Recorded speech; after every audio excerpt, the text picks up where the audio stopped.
C'est avec beaucoup de tristesse que j'ai appris le décès de mon ami et confrère Jean-Jacques Seymour à l'âge de 74 ans. Jean-Jacques Seymour est né en 1949 à Mézin, dans le Lot-et-Garonne, d'une mère agdaise et d'un père guadeloupéen. Il est diplômé de l'Institut d'études politiques de Toulouse, journaliste éditorialiste. Il a travaillé pour de nombreux médias, mais a fait une longue carrière sur RCI, Radio Caraïbes Internationale à la Martinique. Après son départ de la Martinique vers l'Hexagone, il s'est retrouvé très vite à animer 2 émissions sur Tropique FM et a rejoint le bureau parisien de la chaîne de télévision internationale Canal 3 Monde à destination de l'Afrique et des États-Unis, où il s'est vu confier la responsabilité éditoriale de la section Monde.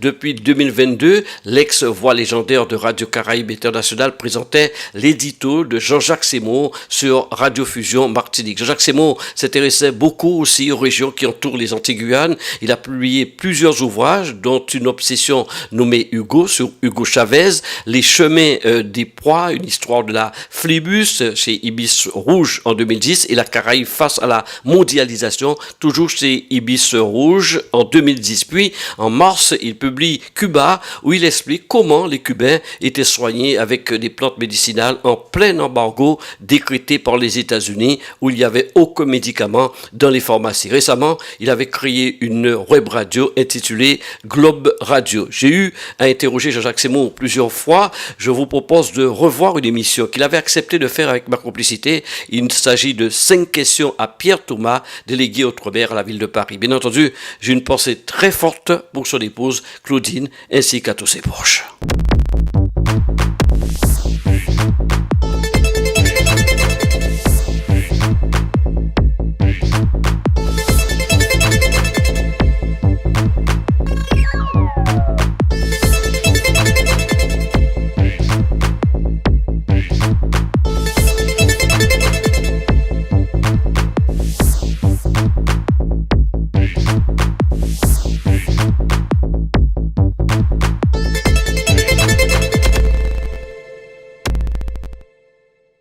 Et 5 questions aujourd'hui avec Pierre Thomas, délégué général à l'Outre-mer à la mairie de Paris. Bonjour Pierre Thomas. Bonjour Jean-Jacques Seymour. Et merci d'être avec nous pour évoquer cette délégation à l'Outre-mer que vous pilotez depuis plusieurs années maintenant. L'Outre-mer et la mairie de Paris, c'est une vieille histoire. C'est une histoire effectivement presque aussi ancienne que la République. Et puis Paris, capitale. Les Outre-mer, composante essentielle de la République, essentielle bien que lointaine. Et donc, où mieux qu'à Paris, les Outre-mer de métropole et ceux qui viennent des territoires peuvent se retrouver de la meilleure des manières. Tous les maires ont toujours pris à bras-le-corps cette communauté. Paris, disait-on, c'est la ville de l'Outre-mer, enfin c'est l'Outre-mer dans toute sa grandeur. Paris, c'est le monde dans toute sa grandeur, j'allais dire, puisque, comme vous le savez, toutes les personnalités, pour quelque raison que ce soit, attaquées en raison de leurs origines, en raison de leurs talents, en raison de leurs écrits, viennent trouver refuge à Paris. Paris, c'est la ville lumière. Paris, c'est aussi, et donc, la ville des Outre-mer, pour les excellentes raisons que vous évoquez, pour des raisons aussi des fois un peu douloureuses. Je pense évidemment au Bumidum ou à d'autres éléments de cette nature. Mais Paris a toujours été un lieu d'accueil, un lieu d'espoir, un lieu d'avenir.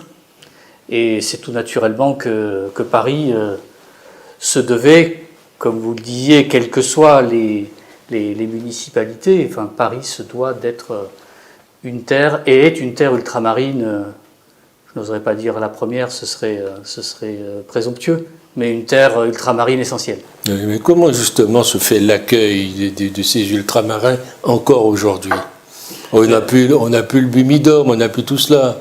Non, mais ça se fait de plusieurs manières. Alors, tout d'abord, ce n'est même plus l'accueil, puisque les ultramarins parisiens sont d'abord parisiens. Et donc, de ce fait... Et ils le seront de plus en plus. Ils le seront de plus en plus. Et il y a évidemment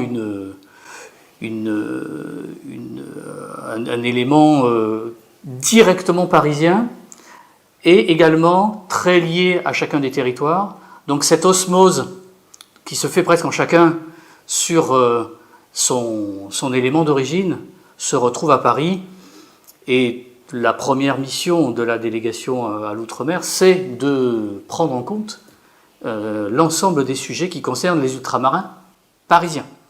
Voilà. Paris n'étant quand même, malgré le fait qu'elle est une capitale, n'est qu'une commune et un département, mais bien que la départementalisation soit aujourd'hui arrêtée, mais les compétences demeurent. Paris garde des compétences issues des départements, mais nous ne sommes qu'une commune, et donc sans la plénitude de l'ensemble des compétences de l'État. Et vous parliez de l'accueil des ultramarins, il se fait principalement par des éléments d'État sur l'arrivée en métropole. Ensuite, évidemment, selon le lieu de résidence et le lieu d'accueil, c'est la plupart du temps Paris, effectivement. Un exemple concret d'une action que vous menez? Exemple concret d'une action que l'on mène, il y en a tellement dans beaucoup de domaines, puisque je vais peut-être parler de l'action la plus ancienne que l'on mène, qui est cette action d'accueil justement social en direction des ultramarins arrivant à Paris, et c'est l'action qui est menée depuis 1976 par la ville, et auparavant par la préfecture, qui est cet accueil social des ultramarins parisiens, qui s'est longtemps fait par le Centre municipal d'accueil et d'information des Outre-mer, le CMAI, et qui continue à se faire. Cette mission perdure, en lien aujourd'hui avec l'association Casodome. Et donc nous avons, en matière d'accueil, d'information des ultramarins, qu'ils soient parisiens, CMAI, ou en provenance des divers territoires Casodome, qui peuvent avoir, donc l'ensemble des ultramarins présents ici peuvent avoir des réponses à leurs questions, et souvent des réponses en matière sociale, de logement, d'information sur l'emploi, etc. Voilà la première action, j'allais dire la plus ancienne, même si elle n'est pas la plus importante du fait de la multiplication des centres d'action sociale, des centres d'information sur l'ensemble du territoire parisien dans chacun des arrondissements. Parce qu'en dehors du social et du logement, il y en a d'autres? Emploi? Oui.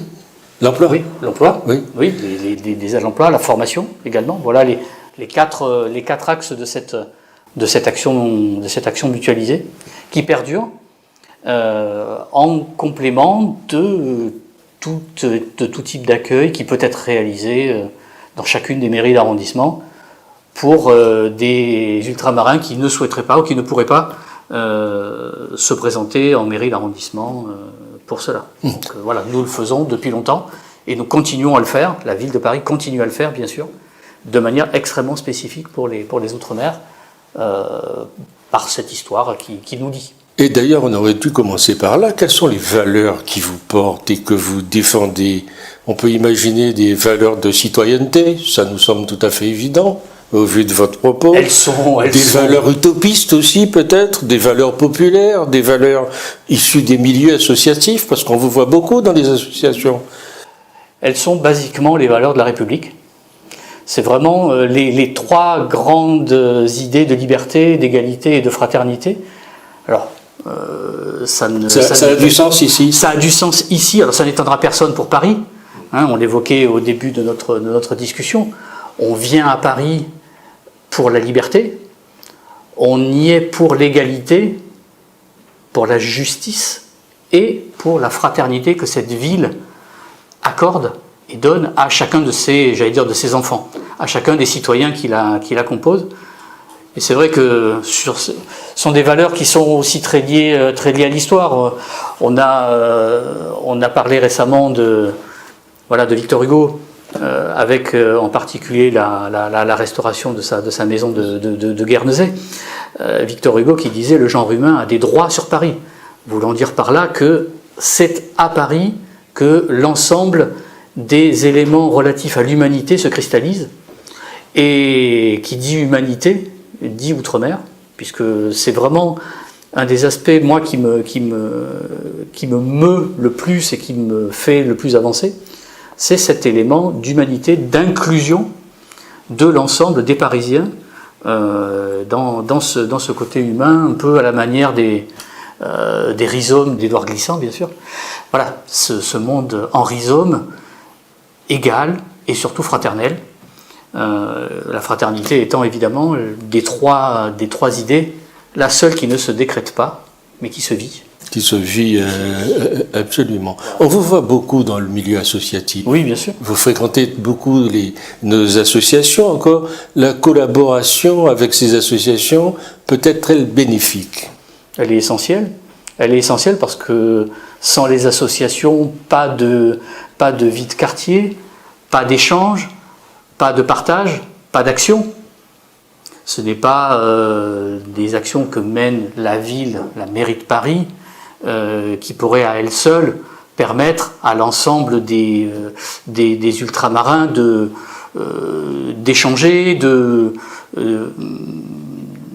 s'engager dans les actions, dans les nombreux domaines qu'ils souhaitent, qui participent à une vie citoyenne et une vie sociale assez dense. On peut penser que vous portez une ligne éditoriale différente de la municipalité ou complémentaire? Moi, je porte la ligne éditoriale de la municipalité. La délégation à l'outre-mer est une délégation administrative de la ville de Paris. Et il n'y a pas d'élément autre qui puisse me permettre d'agir. Voilà, j'agis. Vous avez l'oreille de la maire de Paris. C'est surtout elle qui m'a demandé d'occuper ce poste. Enfin, j'ai posé ma candidature pour occuper ce poste et elle m'a, pour ce faire, octroyé une lettre de mission qui cadre évidemment l'ensemble des actions que la délégation mène et qui sous-tendent un petit peu l'ensemble de ces éléments de valeur et d'action que nous venons d'évoquer. Alors oui, effectivement, je suis souvent avec les associations, déjà parce qu'elles m'invitent, et c'est un dialogue, un échange assez fructueux dans tous les domaines. Vous avez un grand débat permanent avec eux. On peut dire que, je ne sais pas s'il est grand, en tout cas un débat permanent, ça c'est certain. Oui. On reste, encore une fois, dans le domaine parisien, pas national. J'ai un débat effectivement assez nourri avec les associations sur leurs besoins, sur leurs actions, sur leurs attentes. Et on essaye de voir ensemble comment aller plus loin, comment faire perdurer des actions, comment mieux échanger, comment constituer des réseaux et trouver la meilleure manière d'agir ensemble pour les Outre-mer, sans jamais, évidemment, de notre part, de la part de la ville, prendre le pas sur une action associative et influencer d'une quelconque manière une association qui mène évidemment l'action qu'elle souhaite et de la manière dont elle le souhaite. Nous sommes là pour accompagner et pas pour diriger ou contraindre d'une quelconque manière les associations dans leurs initiatives. Elles font du très bon boulot, elles le font depuis longtemps, des fois depuis bien longtemps que nous, et il n'y a aucune raison que les choses changent sur cet aspect-là, évidemment. Justement, on est là pour accompagner. Accompagner. Mais quels outils vous avez pour cet accompagnement? Eh bien, on a les outils municipaux qui sont des outils budgétaires, puisqu'on appuie par le financement un certain nombre d'actions associatives dans de nombreux domaines culturels, sportifs, de santé, mémoriels, social. Et puis aussi l'influence de la ville en matière de communication. On aide les associations dans la communication sur leurs actions, par les moyens de communication municipaux, notamment par les réseaux sociaux, par les publications de diverses manières. Et puis on les aide aussi par nos éléments de contact. Beaucoup de projets se font, beaucoup d'associations existent. Leurs projets sont peuvent souvent être complémentaires, mais certaines d'entre elles ne le savent pas. Ou on peut trouver des moyens d'améliorer les choses en mutualisant des actions, en mutualisant des projets, plutôt que chacun dans son coin ou dans son arrondissement ou ailleurs, arriver à faire une petite action. On essaye d'aider à se faire en sorte que les échanges se concrétisent et qu'un projet plus large puisse voir le jour. Voilà les éléments principaux d'appui que nous pour les associations. La mutualisation est quelque chose d'important. Elle est importante. Est-ce qu'ils le comprennent bien? Sans doute. Est-ce que la pratique suit? Pas toujours. Enfin, c'est pas un secret pour personne que chaque outre-mer, chaque territoire d'outre-mer ou chaque ultramarin est d'abord de son territoire. Et les liens avec les autres territoires ne sont pas choses faciles, ne sont pas choses évidentes, et on a souvent en mémoire justement des éléments soit de querelle, soit d'incompréhension d'un territoire à l'autre. Au vu de l'importance numérique, démographique des Outre-mer en métropole, une union, une unité des divers Outre-mer dans la diversité de chacun, puisque l'histoire de chaque territoire est quasiment unique, il n'empêche que des éléments de mutualisation, d'unité seraient évidemment bénéfiques à l'ensemble. Ça, c'est certain. Pierre Thomas, quelles sont les expériences positives que vous avez vécues avec ces associations? Est-ce qu'il y en a une qui vous a marqué particulièrement?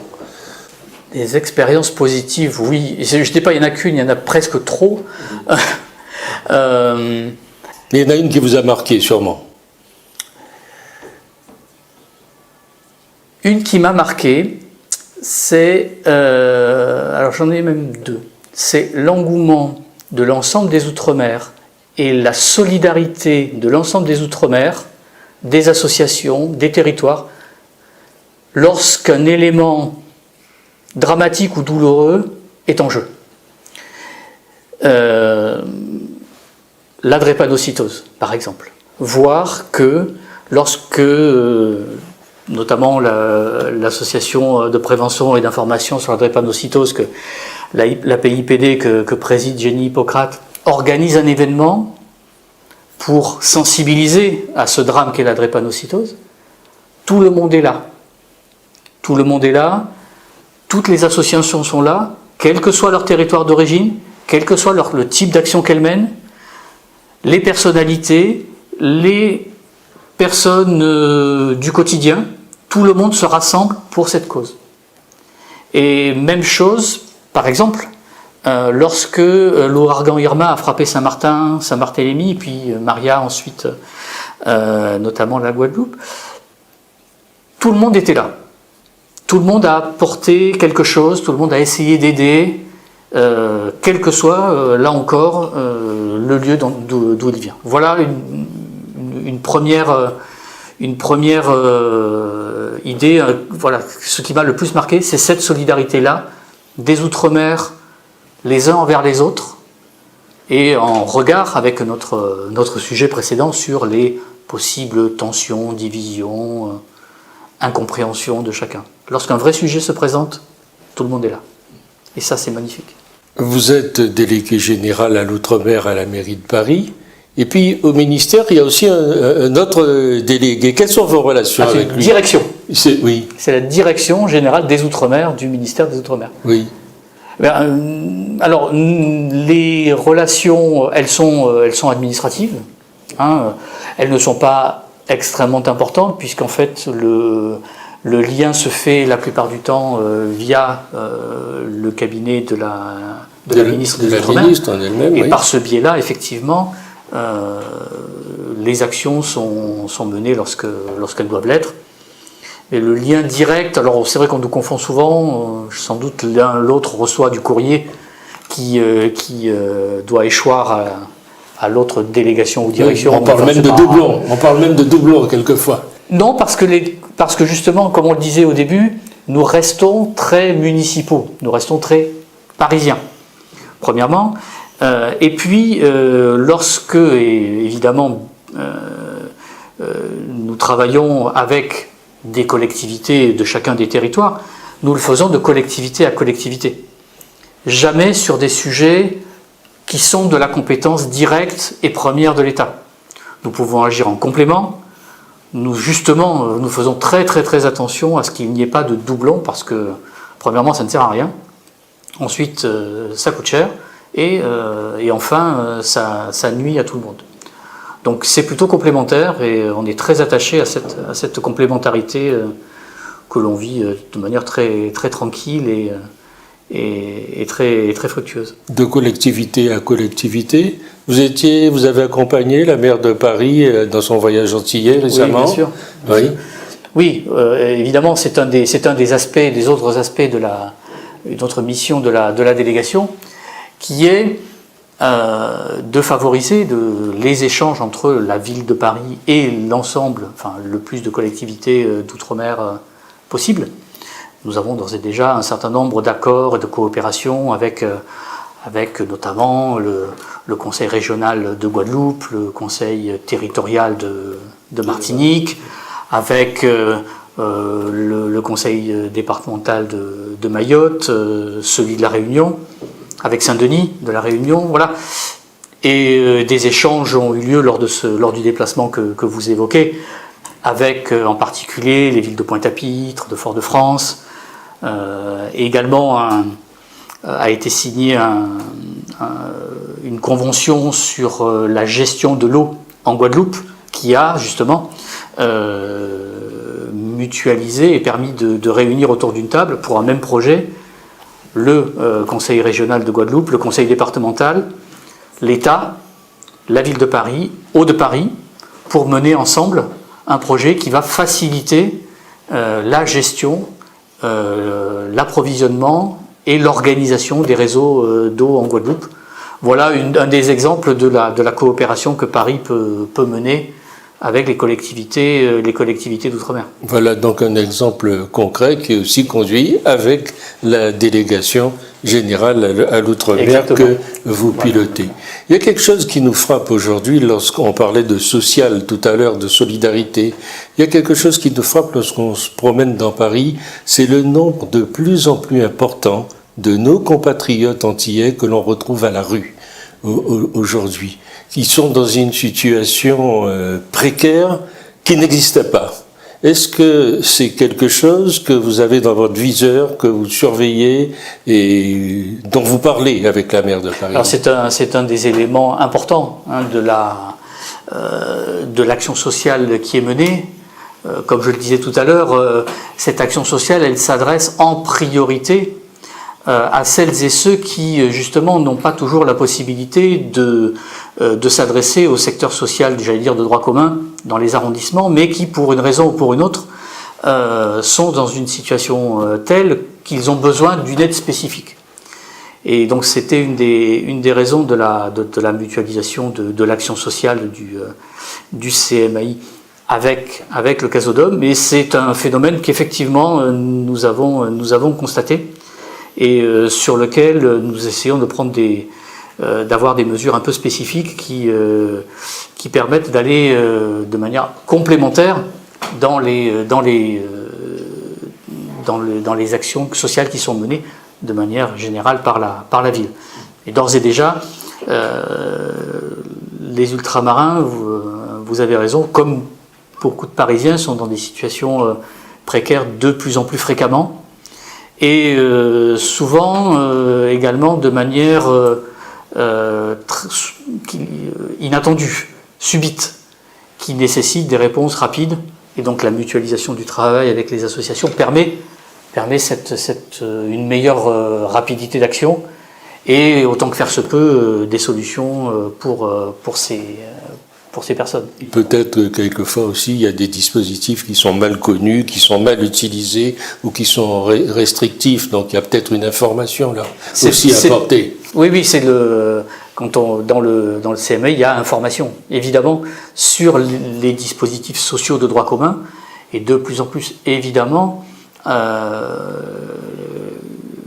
DGOM et le CMAI, donc, qui en est dans ce domaine le bras armé, informent des dispositifs de droit commun, souvent divers, très variés, pas toujours connus, vous avez raison, afin que les personnes puissent s'y adresser, et lorsqu'elles ne le peuvent pas, nous faisons le lien avec ces dispositifs pour trouver des solutions les plus adaptées possibles aux besoins des personnes, évidemment. Paris, c'est aussi la culture, et chaque année, vous nous gratifiez, on ne peut pas ne pas en parler, du carnaval tropical. Vous avez raison de parler de culture pour le carnaval, puisque c'est un élément culturel fort, mémoriel aussi, des Outre-mer à Paris. Alors, le carnaval tropical, il est très ancien, hein, il existe depuis 2001 maintenant. Nous en arriverons à la 18e édition cette année, avec une volonté exprimée par Anne Hidalgo de l'offrir à tout le monde, de faire en sorte que ce morceau de culture des Outre-mer puisse être mieux connu de l'ensemble des Parisiens, et donc de l'offrir à tout le monde, et offrir aux ultramarins un lieu, j'allais dire un écrin qui soit digne de ce carnaval. Et vous l'avez compris, je parlais des Champs-Élysées, puisque depuis 2 ans maintenant, et ce sera la 3e année cette année, le carnaval tropical de Paris se déroule le premier dimanche de juillet sur les Champs-Élysées, parce qu'on n'a pas trouvé de lieu plus beau, et je pense que les ultramarins, la beauté, c'est quelque chose qui les touche. C'est un élément culturel fort. C'est un élément de mémoire. L'année dernière, nous avions notamment une troupe martiniquaise particulièrement axée sur le devoir de mémoire, les Hommes d'Argile, qui montre, au-delà de l'aspect danse et musique du carnaval, un pan méconnu ici de la culture martiniquaise. Et c'est quelque chose pour nous de très fort, de vouloir montrer, offrir, partager un élément essentiel de la culture des Outre-mer, en particulier de fait des Antilles ou de la Guyane, qu'est le carnaval. Mon petit doigt me dit que cette année, vous parlez aussi aux Caraïbes, avec notamment le fameux carnaval de Notting Hill. C'est ça. Alors, il y a assez longtemps que nous parlons à la Caraïbe, puisque d'année en année, il y a évidemment des troupes, l'essentiel des troupes de carnavaliers sont des troupes franciliennes, donc qui toute l'année font perdurer cette culture du carnaval et travaillent tout au long de l'année avec leurs moyens, avec cœur et vraiment un goût du carnaval très prononcé, mais également des troupes des Outre-mer, de Martinique, de Guadeloupe, de Guyane, de l'étranger, puisque nous aurons aussi des troupes de Colombie, de Bolivie, du Pérou, voilà, donc toute cette Amérique latine et Caraïbes qui est un peu le cœur du carnaval. Et évidemment, cette année, nous aurons des représentants du carnaval de Notting Hill, avec lesquels nous avons des échanges, commençons à avoir des échanges.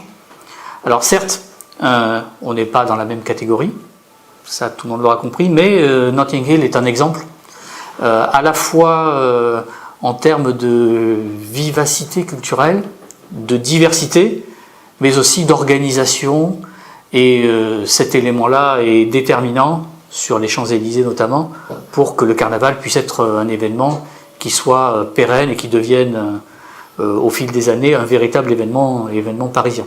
Pierre Thomas, une dernière question. Beaucoup de gens s'interrogent jusqu'à aujourd'hui encore sur la justification de votre délégation. Vous leur répondez quoi en quelques mots?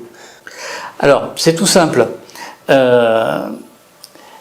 S'il y a une délégation à l'outre-mer, à la ville de Paris, on en a parlé un peu au début, c'est un peu le fait de l'histoire. C'est l'aspect social du Bubidome, l'impossibilité dans les années 60-70 pour les ultramarins venant à Paris d'avoir des échanges très denses avec le territoire d'origine. Donc, lorsqu'il y avait un souci, un problème, il fallait un lieu qui soit dédié aux originaires des Outre-mer ici à Paris. Donc c'était au départ une initiative préfectorale. Et lorsque la ville de Paris est devenue commune de plein exercice en 1975 et 1976, eh bien ce bureau est devenu une entité municipale. Hein, vous avez signalé tout à l'heure la régularité de l'action des maires successifs sur ce sujet. Il n'y a pas... Alors pourquoi de manière spécifique pour les Outre-mer ? Pour des éléments de liberté, d'égalité, de fraternité dont on en a parlé tout à l'heure, mais et de distance également. Il n'y a pas, parmi les Parisiens qui viennent d'autres lieux en France, il n'y a pas cet élément de distance. Donc, il était tout à fait naturel que l'on puisse offrir aux ultramarins un lieu, une délégation qui puisse répondre à leurs attentes sans avoir les distances à parcourir. Alors, au départ, les distances, elles étaient en bateau, mais même la rapidité de l'avion ne fait rien à l'affaire, puisque certes, maintenant, les liens sont plus rapides, sauf qu'ils n'en sont pas meilleur marché, et c'est toujours aussi compliqué, mais alors pour des raisons financières aussi, de se rendre de manière très très régulière sur le territoire. Pierre Thomas, merci de nous avoir reçus sur votre lieu de travail. Merci à vous.